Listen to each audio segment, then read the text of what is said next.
zero to rich, escape the rat race through the Fastlane approach. Today we are going to discuss part 4 of the Millionaire Fastlane series from the book The Millionaire Fastlane by MJ DeMarco. Kindly subscribe to the channel if you haven't already. Smash the like button. Thank you very much. Let's get into the video.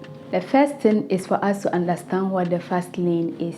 The Fastlane is a business and lifestyle strategy. Basically, the Fastlane is for you to be able to create an environment that ensures you are able to create wealth rapidly. There are 4 segments to the Fastlane here. Let me run through them as quickly as possible. The first tip here is controllable unlimited leverage. If you have watched part 3 of this series where I spoke about the slow lane method of creating wealth, the slow lane usually bases on things you cannot control, such as time. You know, the author says that time has no leverage. The slow lane believes that you must be able to work for the next 50 years to save and invest, and at the end of that period, you would now be able to become rich.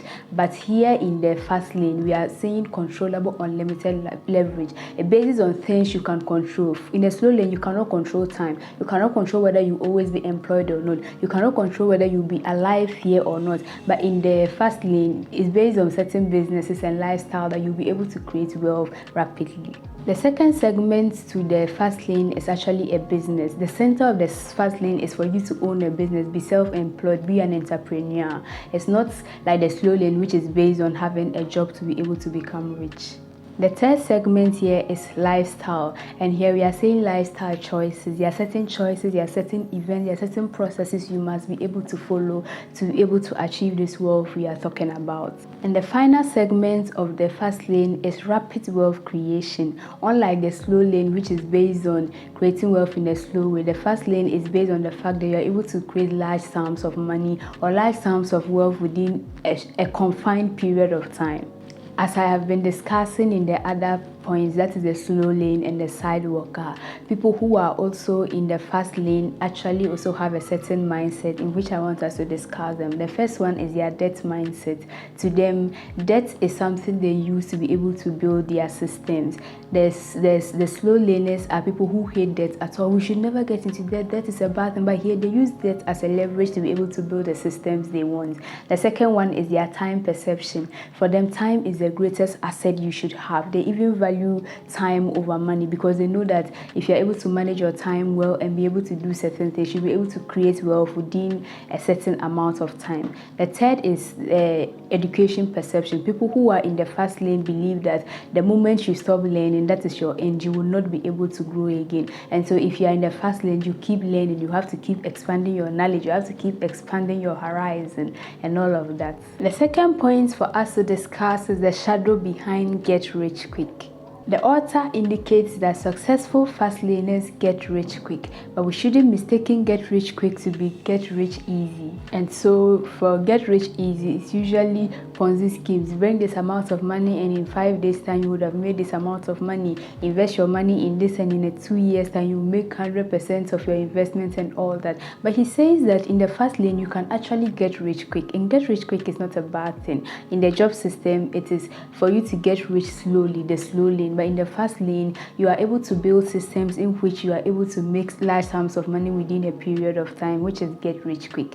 But when we mention get rich quick, you might think make money in 1 month or 2 months or even a year. But here it's a business system where it can even take you up to 10 years to be able to develop the system. You know, Amazon wasn't built in 1 day, Google wasn't built in 1 day, Facebook wasn't built in 1 day. So many mega businesses were not built in 1 day, but they are considered as the fast lane, they get rich quick, because if you had followed through the job method, it would take you 50 years and you would not even still be able to make those kinds of money. So the fast lane's way is get rich quick. The third point to discuss here is to become a producer first and a consumer second. If we want to apply this to our everyday living, he says that instead of buying products on TV, sell products. Instead of digging for gold, sell shovels. You know, instead of being a consumer, be a producer first and then you can be a consumer second. Fourth tip we are going to discuss is very important, and it is how the rich actually get rich. T.S. Eliot says that only those who risk going far can possibly find out how far one can go. So how does the rich actually get rich? The rich mostly invest in assets. So if you read or if you have read the Rich Dad Poor Dad, we know that assets are things that bring money into your pocket and liabilities are things that take money away from your pocket. So the rich are people who invest in assets that actually bring profits to them. And so, for example, let's say somebody buys a plot of land, develops it into a rental unit where people rent and pay him every month. That is the Fastlane approach. So this kind of asset is generating profit for the person every month. The fact that the person owns the real estate means that the value of the building already goes high as the years go by, and the fact that they are also renting out to people makes them get profit daily. So the Fastlane just leverages some business systems that will be able to create passive income for them. The fifth point of discussion is to divorce wealth from time. So he says that when you try to create wealth based on factors you cannot control, then you are going to be limited. And as I have been saying over and over again in the previous episodes, this is what the fast laners usually depend on. They depend on things you cannot control. They depend on the fact that as a person, you must continually have a job till the time you retire so that you'll be able to save money continually. And when you retire, you would have made a lot of money. They focus on the fact that the stock market must always do well, which is not the case. Inflation happens, recessions happens, and the stock market crashes. So there are things you cannot focus on. And so the author here is saying that in the fast lane, you are working with time here, so you are using a limited amount of time to be able to build your system. So to be able to get wealthy, you have to invest in things that do not really exchange your time for that value. And so the one thing here in the fast lane is actually passive income, and passive income is the way to every fast laner, where you just don't have a business, but you have businesses that produces money for you when you are asleep. When you read Rich Dad Poor Dad, it tells you that when you have a business and you are sitting at your business every day, then that becomes your job. You are supposed to create sources of income where, let's say, when you write a book today, the book can still be selling in 10 years' time, and you are not sitting there writing the book. That is passive income. When you have invested a certain amount of time and energy and resources into doing something once, and over the years it's able to give you money. Growing up, you have probably asked parents or somebody, at a point in time that you wanted something, let's say you wanted a shoe, you wanted a bag, and they will tell you that money don't grow on trees. But here the author tells us that money grows on trees if you have a money tree. And the money trees, as I've been talking about, is the passive income where you are sleeping and it's making money for you day in and day out. But the author says to note that even though the fast lane is on the basis that you should have a business, it's not all businesses that actually can get you to the fast lane. For example, if I decide to sell, let's say, lemonade or sobolo in front of my house, the probability of it becoming a fast lane business is very, very, very low, because how many people can I be able to reach? How many units will I be able to sell daily to be able to make the amount of money that includes me into the millionaire fast lane? And there are fast lane business seedlings I want us to discuss. So things that you'll be able to do to be able to become a fast laner. And the first is rental system, as I've spoken about. He said that real estate is one of the oldest methods in the fast lane to be able to make money, but it's still very sure. If you invest in real estate, you would be able to make money daily, and you continually make money and you become a fast laner. Another one is computer or software system, and this is the internet. If you are probably very active on social media, you would have known that there are so many people that have been able to become millionaires and billionaires through social media, and that is them leveraging the internet to be able to create businesses and softwares and apps and startups and all of that. So if you want to become a fast learner, you can also follow through these routes. The third method is the content system. The content system can be writing books. It's one of the ways you'll be able to make money. One of them is having blogs, making videos, just so many other things. The content, producing content that people are able to read or watch, and in return, it makes you money over a period of time. There are just so many seedlings. That's why I always encourage that you read the book to get the tips yourself, distribution systems, even human resource systems. 6th point I want us to discuss is actually to focus more on passive income and compound interest. Proverbs 22:7 says that the rich rule over the poor and the borrower is a slave to the lender. The author indicates that the best passive income in existence is money, and money is the king of money trees. It's very easy to make more money when you have money. In part 3 of this series, he spoke against compound interest, which was a really shocking thing for me because it's something I've always believed in.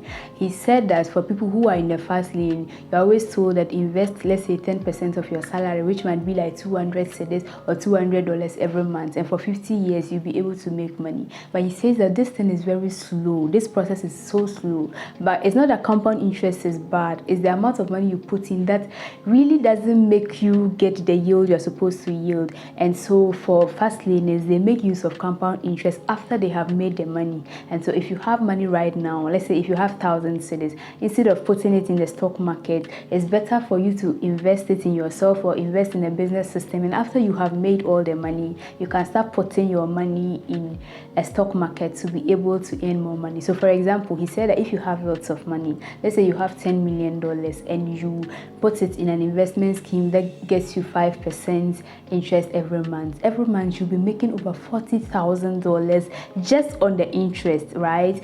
And so if you are still putting the $10 million into a scheme and you are getting 8% interest, you are getting over $60,000 every month. And that is why rich people will always cheat poor people, because you are putting a small amount of money. If you put 200 cedis and you're receiving 10%, that's about 20 cedis every month, and someone is getting over 60,000 every month. That is why he's saying that compound interest in itself is not bad. It's just best that you invest to get a lot of money, and then you use that money to invest in the stock market, make more money, and you can always use your interest to pay your bills, chill, travel the world, and do whatever you want with your money. The last point I want us to discuss is the real law of wealth. Albert Einstein says that try not to become a man of success, but a man of value. The author indicates that if you want to become rich or if you want to become wealthy, there are certain universal laws you must follow. The first law here is the law of attraction. And the law of attraction means that you're supposed to be producing something of value in which it attracts people to come and buy, and then you would make money out of it. You know, he says that sometimes most self-help people and most self-help books will be like, think it, you know, if you think positively, you become this. If you do this, you become that. But he says nobody ever thinks their way to riches. I mean, you cannot just think a money will fall into your pocket unless you start acting, unless you start doing something. So the law of attraction is that get going, get working on the thing, and then it will attract people to be able to come to do, or to be able to come and purchase whatever you are selling. The second law is the law of affection, which talks basically about the more lives you affect, the more richer you will become. In one of the points, I spoke about the fact that he said not all businesses actually can make you become a fast laner. And if I decide to sell sobolo in front of my house, it will be difficult for me to become a millionaire fast lane. In that, how many bottles of sobolo will I be able to sell a day? How many bottles of cocktail will I be able to sell a day to be able to make a lot of money? So he says that the law of affection is that if I decide, or if I'm able to sell 1 million units of something, let's say if I write a book and I'm able to sell 1 million units of books, that means I'm impacting 1 million lives, and I'm making, let's say, a million times back to myself. And so the law of affection is that create things that you'll be able to sell in magnitude, and you become the richer the more. Catch up on parts 1, 2, and 3 of the Millionaire Fastlane series, in which I've made it into a playlist. And also please subscribe to the channel, because I'm going to be bringing you part 5, part 6, and part 7. You don't want to miss it. Share this with somebody else. Thank you very much. I'll see you later. Bye.